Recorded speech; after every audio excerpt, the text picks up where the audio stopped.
Soc l'Helena, treballo a la Biblioteca Pompeu Fabra de Riells i Viabrea. Com bé sabeu, les biblioteques tenim la responsabilitat de donar accés a la informació i al coneixement dins la societat actual.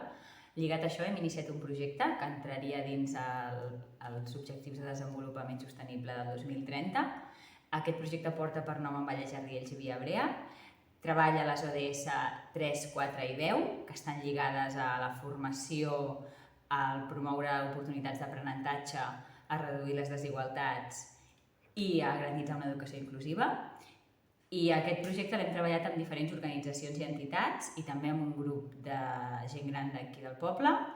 Ens hem trobat, hem preparat activitats i aquestes activitats tenen com a objectiu fer veure a la ciutadania que l'envelliment és una etapa vital, que tingui el reconeixement social que es mereix i que es conegui el gran capital que té l'experiència i, per tant, que entre tots donem a conèixer el gran potencial d'aquesta etapa.